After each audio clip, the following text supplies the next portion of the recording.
اپنے باغات چھوڑے، اپنے کاروبار چھوڑ کر صرف اور صرف اللہ کے خاطر، رسول کے خاطر، صرف دین کے خاطر انہوں نے یہ سب کچھ چھوڑا تھا، سب کچھ چھوڑ چھاڑ کے نکل گئے تھے۔ یہ کوئی معمولی بات ہے یہ؟ جیسے اب میں نے کہا کہ ہم اپنے اوپر تصور کر کے دیکھیں اس چیز کو، کیا ہم ایسا کرنے کی ہمت رکھتے ہیں؟ کیا ہم نکل سکتے ہیں اپنے گھروں کو چھوڑ کر جیسے صحابہ کرام نکل گئے؟ کہ ہمارے گھروں پر دشمن قبضہ کر لیں، ہمارے باغات پر دشمن قبضہ کر لیں، ہمارے تو گھر کے کسی ایک حصے پر بھی ذرا سا حصہ بھی اگر سگے بھائی کے حصے میں چلا جاتا ہے تو اس پر لڑائی جھگڑے ہو جاتے ہیں، مرڈر ہو جاتے ہیں کہ اس نے قبضہ کیا کیسے اتنے سے حصے پر بھی۔ ایک ایک حصے کے پیچھے ہم لڑتے ہیں، ذرا ذرا سی بالش بھر زمین کے پیچھے ہم لڑتے ہیں، بھائی بھائی سے لڑتا ہے۔ آپ سوچیے ذرا کہ مسلمانوں کے گھروں پر صرف دین کا خاطر نکل کر گئے ہیں اور وہ بھی دشمنوں نے قبضہ کیا۔ ان کے باغات پر کتنی محبت ہوتی ہے انسان کو، اپنے باغات سے، اپنے کھیت سے کتنا محبوب ہوتا ہے انسان، کتنا پسند ہوتا ہے یہ، اور دشمنوں نے اس پر قبضہ کر لیا ہے نا۔ کیا ان کو تکلیف نہیں ہوتی ہوگی؟ کیا ان کے پاس دل نہیں تھے؟ انہوں نے ان تمام چیزوں کو برداشت کیا، کیوں کیا؟ اللہ کے خاطر کیا۔ یہ ان کی بہت بڑی قربانی ہے، یہ ہجرت کا واقعہ۔ ایسے ہی تھوڑی اسلامی کیلنڈر کا آغاز ہجرت سے جو کیا گیا ہے نا، اس واقعے کو بیس بنا کر کیوں کیا گیا؟ یہ غیر معمولی واقعہ ہے، یہ ہر انسان کے بس کی بات نہیں۔ صحابہ کرام نے کر دکھایا ہجرت جیسا عمل، ہم اور آپ شاید نہیں کر پاتے، ہم تو تصور بھی نہیں کر پا رہے ہیں، سوچ بھی نہیں پا رہے ہم تو اس چیز کو کہ ہم ایسا کر سکتے تھے، اپنے گھروں کو چھوڑ سکتے تھے۔ تو بہرحال صحابہ کرام کا مقام اسی لیے تو بہت اونچا ہے، بہت۔ تو ضرورت اس بات کی ہے کہ ہم صحابہ کرام کے مقام تک تو نہیں پہنچ سکتے، لیکن کم از کم ہمیں کوشش تو کرنا چاہیے اس چیز کی کہ کاش ہمارے اندر بھی صحابہ کرام جیسا جذبہ پیدا ہو جائے، کاش ہماری زندگی ان کی زندگی کی طرح ہو جائے، کاش ہماری سیرت ان کی طرح ہو جائے، کاش ہمارے اخلاق، ہمارا کردار ان کی طرح ہو جائے۔ کم از کم ہمیں کوشش تو کرنا چاہیے۔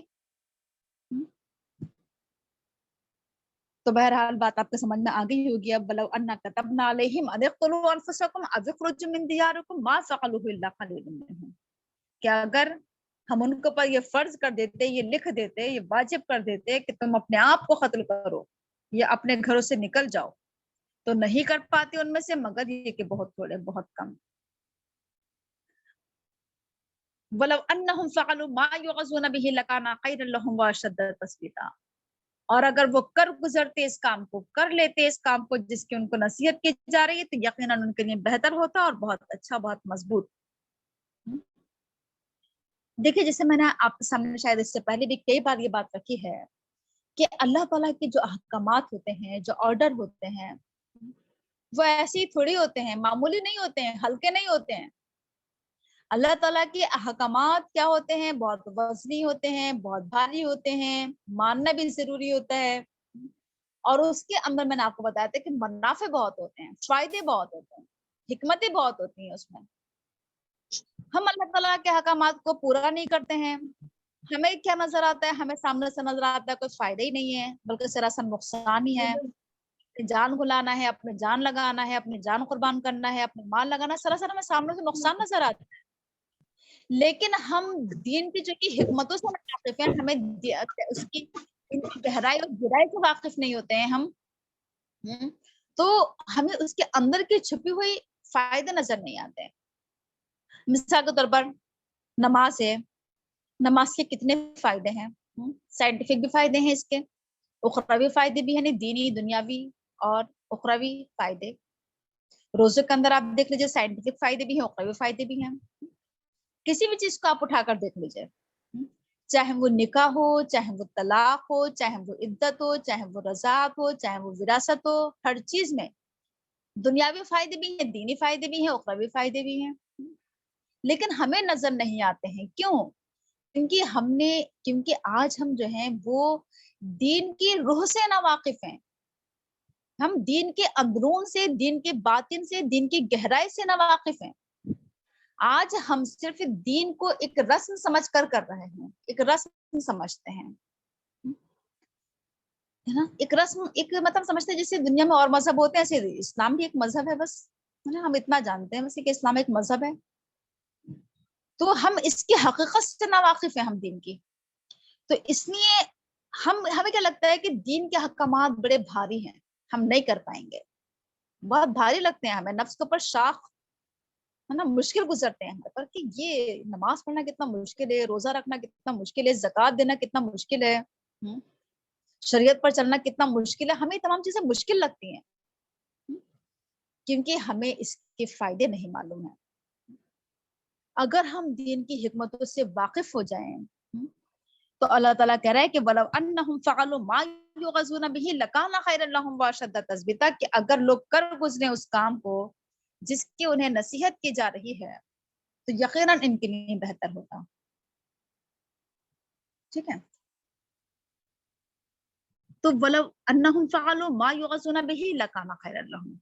تو دین کے ہر حکم میں ہمارے لیے کیا ہے, خیر ہی خیر ہے, بہتری ہی بہتری ہے, فائدہ ہی فائدہ ہے, دنیاوی اور اخروی ہر طرح سے فائدے ہیں. وہ اشد تثبیتا, اور یہ انسان کو مضبوط بناتے ہیں. دین کے احکامات کیا بناتے ہیں, انسان کو مضبوط بناتے ہیں. جیسے میں نے آپ کو مثال دی نماز کی, نماز کی بہت سے فائدے ہیں, بہت سے منافع ہیں. ایک فائدہ کیا ہے کہ نماز انسان کو بہادر بناتی ہے, مضبوط بناتی ہے, انسان کے اندر ہمت پیدا کرتی, طاقت پیدا کرتی ہے. جو انسان سوچیے ذرا, جو انسان 5 وقتہ نمازوں کی پابندی کر سکتا ہے, اس کے اندر کیا چیز آ رہی ہے, وقت کی پابندی بھی اس کے اندر پیدا ہو رہی ہے. جو انسان کیا کر سکتا ہے کہ فجر کے وقت اپنے نیند قربان کر سکتا ہے, اپنی نیند کو توڑ کر اٹھ سکتا ہے, تو اس سے بہادر کوئی انسان ہو سکتا ہے. ہر انسان کو اپنی نیند پیاری ہوتی ہے, اور خصوصی طور پر کون سی نیند, صبح کی نیند سے انسان کو بڑی محبت ہوتی ہے بنسبت رات کی نیند کے. راتوں کو تو انسان جاگ لیتا ہے, لیکن صبح کی نیند وہ بڑی میٹھی نیند ہوتی ہے, اور وہ بڑی اس وقت بڑی اچھی نیند آتی ہے, اور اس وقت کی نیند کو توڑنا انتہائی مشکل ہوتا ہے نا. اب جو فجر کی نماز کے لیے اٹھ گیا, وہ کیا ہے, اس کے اندر وہ ایک بہادر انسان ہے واقعی, ہے نا. اس نے اپنے نفس سے جنگ کی, وہ اپنے نفس پر قابو پا لیا, اس نے اپنے نیند پر کنٹرول کیا, اپنے آرام کو اس نے تج دیا, اور اللہ کے خاطر اٹھ کھڑا ہوا. تو بہادری پیدا ہوئی نہیں ہوئی, مضبوط بنایا نماز نے ہمیں. ٹھنڈ کے موقع پر ہے نا, ٹھنڈ کے موقع پر لحاف اور کمبل اتار دینا, اور پھر وضو کرنا, اٹھ کر پھر نماز پڑھنا کوئی معمولی بات ہے, یہ بہت ہمت کا کام ہے. ہر انسان نہیں کر پاتا ہے اس چیز کی پابندی, بہت کم لوگ ہیں جو اس کام کو کر گزرتے ہیں, تو ان کے اندر ایک بہادری پیدا ہوتی ہے. تہجد کی نماز ہر ایک کے بس کی بات نہیں ہے, بہت ہمت کی بات ہے جو لوگ تہجد کی نماز پڑھتے ہیں, یہ بھی انسان کو بہادر بناتی ہے. روزہ ہے, ہر کوئی رکھ پائے گا بھلا روزہ, ہر کوئی رکھ لیتا ہے. بہت سے لوگ کہتے ہیں ہم سے بھوک پر کنٹرول نہیں ہوتا ہے, ہم روزہ ہی نہیں رکھ پاتے ہیں, ہم سے کنٹرول نہیں ہوتا ہے. وہ بزدل لوگ ہیں, وہ نا پست ہمت لوگ ہیں. بہادری کیا ہے, روزہ رکھ لینا, یہ بہادری ہے. بہادری کا کام ہے, کوئی معمولی بات نہیں ہے روزہ رکھ لینا, خصوصی طور پر گرمی کا روزہ رکھ لینا بہادری کی بات ہے. تو روزہ انسان کو بہادر بنا رہا ہے نا, ہمت پیدا کر رہا ہے, طاقت پیدا کر رہا ہے. زکوٰۃ دے دینا کیا ہر ایک کے بس کی بات ہے کہ اپنا پیسہ اٹھا کر کسی کو دے دے؟ وہ بہت باہمت لوگ زکوٰۃ دیتے ہیں, بہت بہادر لوگ زکوٰۃ دے سکتے ہیں, ہر ایک کے بس کی بات نہیں ہے. تو یہ دین جو ہے, یہ دین کے حکمات ہیں. حج کر لینا, اللہ کے خاطر اپنے گھر کو چھوڑ کر چلے جانا, اپنے سب کچھ چھوڑ کر چلے جانا, اپنا کاروبار چھوڑ کر چلے جانا, یہ ہر ایک کے بس کی بات ہے, ہر کوئی نہیں چھوڑ پاتا ہے نا. تو یہ حج بھی انسان کو بہادر بناتا ہے کہ وہاں پر جو پریشانیاں ہوتی ہیں, جو تکلیف ہوتی ہیں, پیدل چلنا, اور جتنے اس کے ارکان ادا کرنا, اور کیسی کیسی پریشانیاں, پسینہ بہانا, نہ جانے کتنی پریشانیاں ہوتی ہیں قدم قدم پر وہاں پر, ان سب چیزوں کو برداشت کرنا یہ بہت باہمت لوگوں کا کام ہے نا, اور زیادہ انسان کے اندر بہادری پیدا ہوتی ہے. تو دین جو ہے وہ ہمیں مضبوط بناتا ہے, بہادر بناتا ہے نا, ہمارے اندر ہمت اور طاقت پیدا کرتا ہے, برائیوں سے لڑنے کی بھی طاقت پیدا ہوتی ہے انسان کے اندر. نماز ہے انسان کو بے حیائی سے روکتی ہے, گندے کاموں سے روکتی ہے, برے کاموں سے, گناہوں سے بچاتی ہے. تو یہ کیا کر رہی ہے نماز ہمیں, برائیوں سے لڑنے کی طاقت پیدا کر رہی ہے. روزہ ہے, روزہ کیا کر رہا ہے, برائیوں سے لڑنے کی طاقت پیدا کر رہا ہے ہمارے اندر, کہ ہم جھوٹ پر کنٹرول کر رہے ہیں, ہم غیبت پر کنٹرول کر رہے ہیں, ہم اور بہت ساری چیزوں پر کنٹرول کر رہے ہیں, بے ایمانی پر, دھوکہ دھڑی پر, بہت ساری چیزیں اس پر انسان کنٹرول کر رہا ہے. تو کیا کر رہا ہے, روزہ انسان کو بہادر بنا رہا ہے. تو اسی لیے کہا جا رہا ہے کہ اگر انسان اللہ کے حکموں پر عمل کرنے لگے، عمل پیرا ہو جائے، تو یہ چیز کیا کرے، انسان کو مضبوط بنا دیتی ہے، اور انسان کے لیے اس میں خیر ہی خیر ہے، بھلائی ہی بھلائی ہے، نقصان تو کوئی ہے ہی نہیں دین پر چلنے میں۔ جو ظاہری طور پر ہمیں نقصان نظر آتا ہے اس میں بھی خیر ہے، بھلائی ہے، ہمیں لگتا ہے کہ نقصان ہو گیا لیکن اس کے اندر بھلائی ہوتی ہے۔ اور کیا ہوتا ہے اس میں، وَإِذًا لَآتَيْنَاهُم مِّن لَّدُنَّا أَجْرًا عَظِيمًا، اور پھر یقیناً ہم انہیں دیں گے اپنے پاس سے اجر عظیم۔ جیسے میں نے آپ سے کہا کہ اللہ کے دین پر چلنے میں کتنے فائدے ہیں، دنیاوی فائدے بھی ہیں، سائنٹیفک فائدے بھی ہیں، اور اخروی فائدے بھی ہیں۔ آپ تینوں فائدے یہاں پر اگر آپ دیکھیں تو آپ کے سامنے آ رہے ہیں۔ لَقَدْ خَيْرًا لَهُمْ، ان کے لیے اس میں بہتری ہے، بہتری ہے ان کے لیے اس میں، دنیاوی فائدے، واشد تثبیتا، سائنٹیفک فائدے، انسان کو مضبوط بنا رہے ہیں دین کا احکامات، وَإِذًا لَآتَيْنَاهُم مِّن لَّدُنَّا أَجْرًا عَظِيمًا، اخروی فائدے، تو دینی دنیاوی اخروی سب طرح کے فائدے ہیں دین پر چلنے میں، اللہ کے احکامات پر چلنے میں، قرآن کی تعلیمات پر چلنے میں، کتنے فائدے۔ اور ہم اس چیز کو اگنور کر کے، اس پر عمل نہ کر کے، اس کو نہ مان کر ہم سارے فائدوں کو ہم کیا کر دیتے ہیں، سارے فائدوں سے اپنے آپ کو محروم کر لیتے ہیں۔ نہ ہمارے اندر کیا آتی ہے، مضبوطی آتی ہے، نہ ہمیں دنیا نصیب ہو پاتی ہے، نہ آخرت نصیب ہو پائے گی۔ وَإِذًا لَآتَيْنَاهُم مِّن لَّدُنَّا أَجْرًا عَظِيمًا، دین پر چلنے کا ایک فائدہ یہ ہے کہ پھر اللہ تعالیٰ اپنے پاس سے اجر عظیم سے نوازتا ہے۔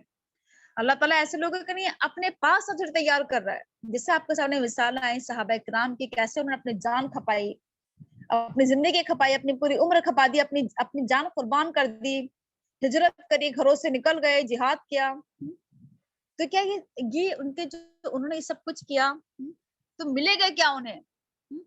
تو وَإِذًا لَآتَيْنَاهُم مِّن لَّدُنَّا أَجْرًا عَظِيمًا، اللہ تعالیٰ نے ایسے لوگوں کے لیے اپنے پاس کیا کر رکھا ہے، اجر عظیم تیار کر رکھا ہے۔ اللہ تعالیٰ کے پاس سے ہو رہا ہے ان کا عمل، اور پھر اللہ تعالیٰ ایسے لوگ اپنے پاس سے اور مزید دیتا ہے، جتنا انہوں نے اچھا کیا، نیکی کی، اتنا تو مل رہا ہے، پھر اپنے پاس سے اور مزید ایکسٹرا اجر عظیم۔ دیکھیے اجر جسے اجرت کو بھی کہتے ہیں نا، محنت انسان کرتا ہے تو محنت کا بدلہ اس کو اجرت کہا جاتا ہے۔ تو دیکھیے جب ہم عمل کریں گے، جب ہم محنت کریں گے تبھی تو اجر ملے گا۔ بیٹھے بیٹھے صرف دعائیں کر لینے سے ہم سمجھ لیں کہ ہمیں کیا ملے گا، اجر ملے گا؟ تو کچھ کرنا ہوگا، ہمیں محنت کرنا ہوگی، اپنے آپ کو کھپانا اور لگانا ہوگا تاکہ اجرت ملے ہمیں۔ تو اجر عظیم ہے، اللہ اپنے پاس سے نوازتا ہے۔ مزید فائدہ دیکھیے اللہ کے احکامات پر چلنے کا، اللہ کی نصیحت پر عمل پیرا ہونے کا مزید فائدہ، لَهَدَيْنَاهُمْ صِرَاطًا مُسْتَقِيمًا، اللہ تعالیٰ کہہ رہا ہے کہ ہم ایسے ہی لوگوں کو صراط مستقیم کی رہنمائی فرماتے ہیں، سیدھا راستہ۔ سیدھا راستہ کن لوگوں کو ملتا ہے؟ جو اللہ کے راستے پر چلتے ہیں، اللہ کے حکموں کو پورا کرتے ہیں، اللہ تعالیٰ ان کے لیے اور مزید راستے کھلتے چلا جاتا ہے نیکی کے۔ اللہ تعالیٰ نیکی کے راستے کس کے لیے آسان کرتا ہے؟ جو نیکی کے راستے پر چلتے ہیں ان کے لیے نیکی کے راستے آسان ہو جاتے ہیں، جو گمراہی کے راستے پر چلتے ہیں ان کے لیے گمراہی کے راستے کھلتے چلے جاتے ہیں۔ یہ ایک بہت بڑی حقیقت ہے، بہت بڑا فیکٹ ہے یہ۔ دیکھیے مثال کے طور پر کہ اگر انسان نماز پڑھتا ہے تو اسے اب کیا ہو جاتی ہے، نماز پڑھنا آسان لگتی ہے کہ نماز پڑھنا کوئی مشکل بات نہیں ہے، 5 وقت کی نماز پڑھنا۔ اب جو انسان نماز پڑھتا ہی نہیں ہے اس کے لیے ایک وقت کی نماز پڑھنا انتہائی مشکل ہوتی ہے، بڑی بھاری گزرتی ہے۔ جو انسان روزے رکھتا ہے اس کے لیے روزے رکھنا آسان ہوتا ہے، اسے مشکل نہیں لگتا ہے روزے رکھنا۔ لیکن جو انسان روزے نہیں رکھتا ہے اس کے لیے ایک روزہ رکھنا انتہائی مشکل ہو جاتا ہے۔ جو لوگ زکوٰۃ نہیں دیتے ہیں ان کے لیے زکوٰۃ نکالنا انتہائی مشکل کام ہے، جو زکوٰۃ دیتے ہیں انہیں کوئی بڑی بات نہیں لگتی ہے، وہ دیتے ہیں آسانی کے ساتھ۔ تو نیکی کے راستے پر چلنے سے ہی راستے آسان ہوتے ہیں، جس راستے پر ہم چلیں گے وہ راستہ آسان ہوتا چلا جاتا ہے، اور اس کے لیے مزید نیکی کے راستے کھلتے چلے جاتے ہیں۔ مثال کے طور پر جیسے میں آپ کو مثال دوں کہ نیکی سے نیکی کے راستے کیسے کھلتے ہیں، مثال کے طور پر آپ نے قرآن کو پڑھنا شروع کیا، آپ نے قرآن کو مطلب جس سے آپ نے قرآن کو اپنا صحیح کیا، درست کیا، تجوید اچھے کی، اب آپ کا دل چاہتا ہے کہ یہ اس قرآن کا ترجمہ پڑھ کر دیکھوں کہ اس کا ترجمہ کیا ہے۔ جب آپ نے اس کا ترجمہ پڑھا تو پھر آپ کا کیا دل چاہتا ہے کہ کیا کہا جا رہا ہے، اس کو سمجھ کر دیکھتے ہیں. آپ نے اس کی تشریح پڑھی، تفسیر پڑھی. جب آپ نے تشریح اور تفسیر پڑھی پھر آپ کا کیا دل چاہا کہ کاش یہ میری زندگی میں داخل ہو جائے، ہے نا. انسان عمل کرنے لگتا ہے. پھر جب انسان عمل کرنے لگتا ہے اس کا دل کیا چاہتا ہے کہ کاش میں اسے دوسروں تک پہنچاؤں. تو ایک کے بعد ایک نیکی کے راستے کیا ہو رہے ہیں، کھل رہے ہیں نا، کھلتے چلے جا رہے ہیں. یا جیسے مثال کے طور پر اگر ہم نے کوئی کلاس جوائن کی، کوئی ایک کلاس لینا شروع کی، ہم نے مثال کے طور پر ہم نے ایک تجوید کی کلاس شروع کی، پھر ہمیں پتہ چلا کہ ترجمہ بھی سکھایا جاتا ہے نا یہاں پر یا کہیں پر بھی، تو ہمارا کیا دل چاہتا ہے کہ کاش ہم ترجمے کی بھی کلاس لیں. پھر آپ کو معلوم ہوا کہ تفسیر کی کلاس بھی چل رہی ہے، پھر آپ نے چاہا کہ آپ تفسیر کی کلاس لیں. جب آپ اس لائن سے جڑے، ہے نا، جب آپ نے ایک کلاس لینا شروع کی تب آپ کو معلوم ہوا کہ اور کون کون سی کلاسز چل رہی ہیں، سیرت کی کلاس چل رہی ہے، حدیث کی چل رہی ہے، بہت سارے کلاسز کے بارے میں آپ کو علم ہوتا چلا گیا اور آپ کیا ہوتے گئے، کلاس لیتے چلے گئے ایک کے بعد ایک. تو یہ راستے آپ کے لیے کہاں سے کھلے؟ جب آپ اس راستے پر آئے، جب آپ اس راستے پر چلے تو آپ کو مزید معلوم ہوا کہ ابھی اور راستے ہیں، ابھی اور راستے ہیں، ابھی یہ ناکافی ہے جس راستے پر میں چل رہی ہوں، ابھی تو مجھے اور آگے جانا ہے اور سیکھنا ہے اور کیا کیا ہے آپ دیکھتے چلے جاتے ہیں. تو نیکی کے راستے پر چلنے سے کیا ہوئے، اور زیادہ مزید نیکی کے راستے کھلتے چلے گئے ہمارے لیے اور آپ کے لیے. یہ فائدہ ہے نا نیکی کے راستے پر آنے کا. ہم کوئی کام کرتے ہیں دین کا تو ہمیں معلوم ہوتا ہے، جیسے مثال کے طور پر ہم نے کسی کی کوئی مدد کی، ہے نا، کوئی خدمت کی، کچھ دیا کسی کو، پھر آپ کو معلوم ہوتا ہے کہ ابھی تو ہم اور کام کر سکتے ہیں، ابھی تو اور غریب لوگ ہیں، تھوڑا سا اور ہم اپنے کام کو بڑھائیں، پھر ہم اور بڑھاتے ہیں، پھر اور بڑھاتے ہیں، بڑھتا چلا جاتا ہے. پھر وہ آپ نے کوئی اصلاح کا کام کیا، آپ کو لگتا ہے کہ یہ یہاں کے لوگ تو بالکل ہی کیا ہے، ان کو تو کچھ معلوم ہی نہیں ہے، ان کے بیچ میں بھی ہم کام کریں. جب آپ وہاں کام کرتے ہیں پھر آپ کو معلوم ہوتا ہے کہ وہاں کے لوگ کو بھی کچھ نہیں پتا ہے، پھر آپ اور مزید کام کو بڑھاتے ہیں، ہے نا. تو یہ کام جو ہمارا بڑھ رہا ہے، جب ہم اس راستے پر چلے تو ہم معلوم ہوا کہ اچھا یہ بھی پریشان ہے، یہ بھی پریشان ہے، اسے بھی نہیں معلوم، اسے بھی نہیں معلوم، اسے بھی بتائیں. تو آپ کے لیے ایک نیکی کے راستے پر چلنے سے کتنے مزید نیکی کے راستے کھلتے چلے جا رہے ہیں، ہے نا. تو یہ فائدہ ہے دین کے راستے پر چلنے کا کہ دین کے راستے پر چلنے سے کیا ہوتا ہے، مزید نیکی کے راستے کھلتے چلے جاتے ہیں، دین کے راستے کھلتے چلے جاتے ہیں. بس سمجھ میں آ رہی ہے نا. تو یہ ہے وَلَهَدَيْنَاهُمْ صِرَاطًا مُسْتَقِيمًا. اللہ تعالیٰ کہہ رہا ہے کہ ایسے ہی لوگوں کو پھر ہم کیا کرتے ہیں، صراط مستقیم کی طرف رہنمائی فرماتے ہیں، سیدھے راستے کی ہدایت دیتے ہیں ہم اسے. تو اگر ہم چاہتے ہیں کہ ہم صراط مستقیم پر گامزن ہوں تو ہمیں اس راستے پر آنا ہوگا، دین کے راستے پر، نیکی کے راستے پر، اللہ کے حکموں کو پورا کرنا ہوگا. ہم اللہ تعالیٰ کے ایک حکم کو پورا کریں گے، اللہ تعالیٰ ہمارے لیے کیا کر دیں گے، اور آگے کے راستے آسان کر دیں گے. وہ قرآن کریم کی آیت ہے نا، وَالَّذِينَ جَاهَدُوا فِينَا لَنَهْدِيَنَّهُمْ سُبُلَنَا. جو ہمارے راستے میں کوشش کرتے ہیں ہم ان کے لیے اپنے راستے کھول دیتے ہیں، واضح کر دیتے ہیں. اور وہ بھی آپ پڑھ چکی ہیں کہ اللہ تعالیٰ نے کیا کر رہا ہے، کہ جو گمراہی کے راستے کی طرف جاتا ہے اس کے لیے گمراہی کے راستے کھلتے چلے جاتے ہیں، اور جو ہدایت کے راستے کی طرف آتا ہے اس کے لیے ہدایت کے راستے کھلتے چلے جاتے ہیں. تو یہ بہت بڑی اللہ تعالیٰ کی کیا ہے، ایک بہت بڑی حقیقت ہے، ایک بہت بڑی سچائی ہے یہ. ٹھیک ہے، اچھا 10 منٹ تھوڑا سا اور ہے ہمارے پاس، تو یہ دیکھ لیتے ہیں آیت. وَمَنْ يُطِعِ اللَّهَ وَالرَّسُولَ فَأُولَٰئِكَ مَعَ الَّذِينَ أَنْعَمَ اللَّهُ عَلَيْهِم مِّنَ النَّبِيِّينَ وَالصِّدِّيقِينَ وَالشُّهَدَاءِ وَالصَّالِحِينَ وَحَسُنَ أُولَٰئِكَ رَفِيقًا. اور جو اطاعت کرے گا اللہ کی اور رسول کی تو یہ وہ لوگ ہیں، تو یہ ان لوگوں کے ساتھ ہوں گے جن پر اللہ نے انعام فرمایا، نبیوں میں سے، صدیقین میں سے، شہداء میں سے، صالحین میں سے. اور ان کی رفاقت کیا ہی بہترین رفاقت ہے. دیکھیے آپ دیکھ رہی ہوں گی اس پورے رکوع میں جو سب سے زیادہ آپ کے سامنے جو بات آئی ہے وہ کیا آئی ہے، اللہ اور اس کے رسول کی اطاعت کی بات بار بار آ رہی ہے. اس سے ہمیں پتہ چلا کہ اللہ اور اس کے رسول کی اطاعت کوئی معمولی بات نہیں ہے، کوئی چھوٹی موٹی بات نہیں ہے، کوئی ہلکی بات نہیں ہے. یہ بہت مضبوط بات ہے، بہت اہم بات ہے، بہت امپورٹنٹ بات ہے. یہ دین کی، اس کو آپ دین کی بیس اور بنیاد بھی کہہ سکتے ہیں کہ سب سے اہم چیز کیا ہے، اللہ اور اس کے رسول کی اطاعت. یہ ہم سب اپنی زندگی میں پیدا کر لیں، اپنی گرہ سے باندھنے کہ ہمیں اللہ کی اطاعت کرنا ہے اور رسول کی اطاعت کرنا ہے. اور اللہ اس کے رسول کی اطاعت کا طریقہ ہم آپ کو بتا چکے ہیں کہ قرآن اور حدیث پر عمل کرنا، ٹھیک ہے، قرآن و سنت کو اپنانا، یہ کیا ہے؟ اللہ اور اس کے رسول کی اطاعت ہے. تو اللہ اور اس کے رسول کی اطاعت کو ہم اہمیت دیں، فوقیت دیں، ترجیح دیں، اس کو ہم اپنی زندگی میں اتار لیں، نافذ کر لیں، لازم کر لیں اپنے لیے، کہ اپنے اوپر ہم واجب کرنے کہ ہمیں صرف اللہ اور اس کے رسول کی اطاعت کرنا ہے. ٹھیک ہے، زندگی بھر کرنا ہے، ہر موقع پر کرنا ہے، ہر حال میں کرنا ہے، چاہے پریشانی ہو، چاہے خوشی ہو، غم ہو، ہر حال میں اللہ اور اس کے رسول کی اطاعت کرنا ہے. خوشی کے موقع پر بھی اللہ اور اس کے رسول کی اطاعت کرنا ہے، اور تکلیف کے موقع پر بھی کیا کرنا ہے؟ اللہ اور اس کے رسول کی اطاعت کرنا ہے. کہ بس جو شریعت میں ہے بس وہ کرنا ہے، اس سے آگے نہیں بڑھنا ہے، نہ اس سے پیچھے ہٹنا ہے. ٹھیک ہے، تو دیکھیے پھر اس کا انجام بھی بہت بہترین ہے، کیونکہ جیسے میں نے کہا کہ یہ کوئی معمولی بات نہیں ہے اللہ اور اس کے رسول کی اطاعت کرنا، بہت اہم بات ہے. تو جب یہ اہم بات ہے اور جس کی زندگی میں اللہ اور اس کے رسول کی اطاعت داخل ہو گئے جس کی زندگی میں، اس کی زندگی یکسر بدل جائے گی، یکسر چینج ہو جائے گی، ہے نا، بالکل تبدیل ہو جائے گی اس انسان کی زندگی دوسرے انسان کی زندگی میں، اور اس کی زندگی میں جس کی زندگی میں اللہ اور اس کے رسول کی اطاعت پائی جاتی ہے، زمین آسمان کا فرق نظر آتا ہے. اب جب جیسے میں نے کہا کہ جب زندگی بدل گئی، جب نظریہ بدل گیا، سوچ بدل گیا، خیالات بدل گئے، عمل بدل گیا انسان کا، تو پھر اب کیا ہوگا؟ انجام بھی بدل جائے گا، انجام بھی بہترین ہوگا.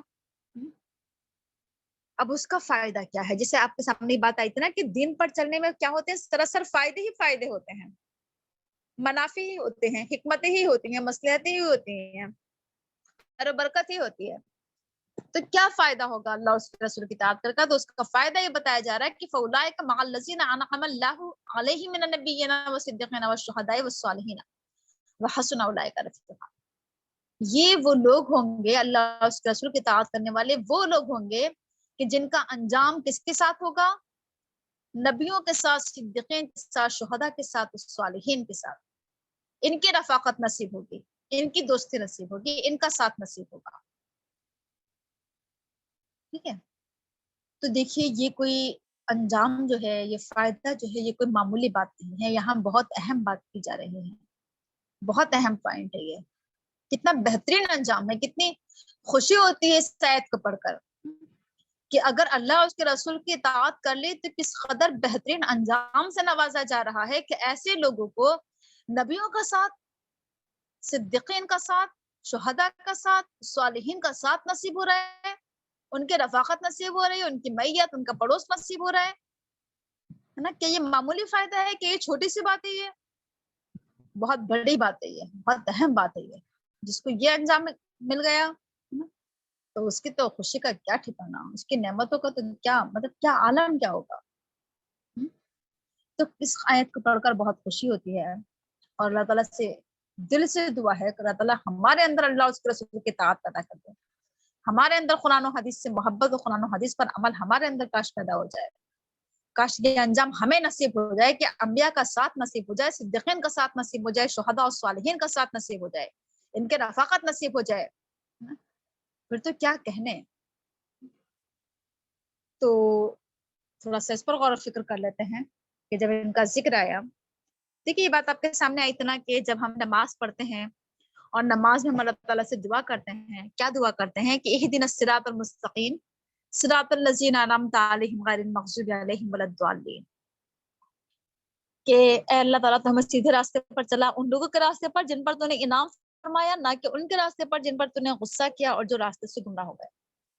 ہم دعا کرتے ہیں اللہ تعالیٰ سے، تو اللہ تعالیٰ تو ہمیں ان کے راستے پر چلا جن پر تو نے انعام نازل فرمایا.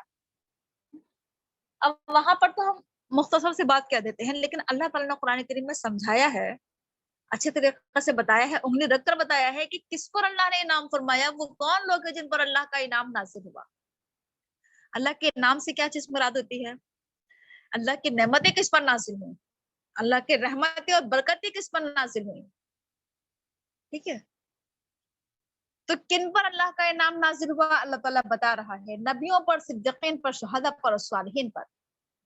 جن لوگوں کو یہاں پر ذکر کیا جا رہا ہے، نبی، صدیق اور شہداء، صالحین، یہ کوئی معمولی لوگ نہیں ہیں، بہت اعلیٰ لوگوں کا ذکر کیا جا رہا ہے یہاں پر، بہت برتر اور بہت بہترین لوگوں کا ذکر کیا جا رہا ہے یہاں پر.